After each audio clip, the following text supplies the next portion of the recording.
Hey gang, and welcome back to another exciting episode of Biology Online. And today we're going to talk about the wonderful phyla of plants. And so you can see on the screen, pretty much everything up here is considered a plant. So let's talk about what actually makes a plant and different from anything else, say like animals, fungi, protists, or bacteria. Well, first of all, plants are eukaryotes, since they have a nucleus inside every one of their cells. The cell walls are made up of a substance called cellulose, which is a type of carbohydrate. It's a polysaccharide. It's used for a structural component. It's very, very tough. And that is put in the cell walls to help hold up plants, since plants don't have internal skeletons like we do to help support us. They just have this rigid internal structure of cellulose to help hold them upright. They're all multicellular. There are no single-celled plants. If it's single-celled and does photosynthesis, it's either a type of protist or it's a type of algae. What type of protist? It's a type of a protist, which can be algae, or it is a bacteria, something like a photosynthetic bacteria. You can see here that generally we consider plants to be anything that grows on land. Now, they're pretty much all terrestrial. That's a little misleading because we say, well, there are some aquatic plants. There are plants that live in water, but there's no plants that live deep in the ocean. And that's really the main divider when we say that they're all terrestrial. And there's no plants that live in, that can really withstand straight up salt water. The big thing there is, remember the color, the pigment, the chlorophyll that these plants use to absorb sunlight.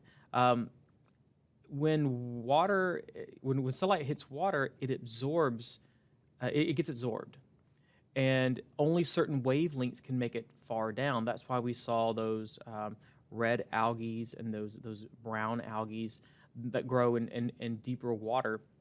That's because that's the wavelength of light that makes it down there, and plants would not be able to do that because the green wavelength of light, or the wavelengths of light they need to photosynthesize rather, are absorbed by the water. So there just aren't any deep water plants.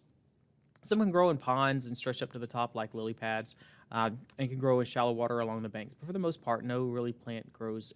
We would say there aren't really any aquatic plants. But nature always has exceptions to the rules, right? So some plants produce a secondary pulp called wood, and essentially that cellulose that I mentioned that's in the cell walls that helps it stand up is kind of compacted down and formed into a component called lignin.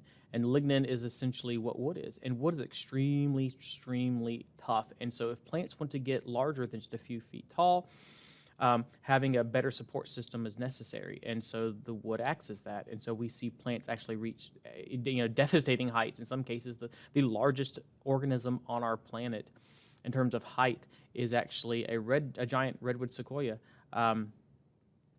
out in California in Kings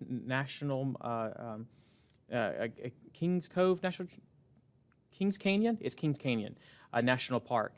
And it has a name. His name is General Sherman. So you can look up General Sherman and see he's larger than any other organism on the planet, including the blue whale. He's like, the size of three blue whales.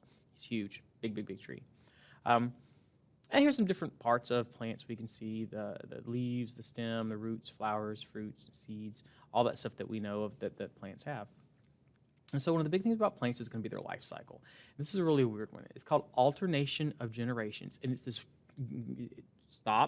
really weird thing that plants do that seems kind of science fiction-y. Okay, have you ever seen the movie Alien, where the big queen alien lays an egg, right? But what comes out of the egg? Is it another baby? Is it a baby version of the queen? Or is it something completely different? Well, it's something completely different. They're called face huggers, right? That's what jumps out, latches onto people's faces. And it buries a tube inside of them and puts a seed down inside of their host's stomach. And then the facehugger dies and falls off. It's dead. It's done its job. And then what happens later on is that seed grows back into a younger version of the adult, a younger version or a smaller version of the queen alien, essentially. But there are generations alternated from the dominant life form to a non-dominant life form back to the dominant life form. So queen alien to facehugger to back to a juvenile form of the queen. That's alternation of generations. Every other generation is different life form than the generation that came before. It's weird to think about. I know, but plants, they're crazy. They do weird things. So here's how alternation of generation works. So they have two life stages. One called well, wait for the picture to come up. There we go. One called a sporophyte. The other one's called a gametophyte. And those two generation names are based on what those generations produce. So a sporophyte produces spores. Those spores will grow into a gametophyte, which then will produce gametes. The gametes, sperm and egg, will form back together to make a sporophyte, which will release spores. The spores grow into a gametophyte, which releases gametes. The gametes fuse together to form a sporophyte, and on and on and on and on and on. And it's weird to think about this is what plants do, and this is how their life cycles go. And depending on whether you're vascular or non-vascular, you may have different dominant life stages. So vascular versus non-vascular. When we say vascular versus non-vascular, we mean plants that have tubes in them, like xylem and phloem, and plants that do not have tubes in them. So non-vascular plants do not have tubes, and in them the gametophyte generation is larger and longer lived. But in vascular plants, things like trees and most plants that you think of when you think of plants, those are all vascular plants, and their sporophyte generation is more dominant and longer lived. For example, here's some moss, carpet moss. Down here is the gametophyte. What's it going to produce? Gametes. Those gametes grow into this little thing on top called the sporophyte.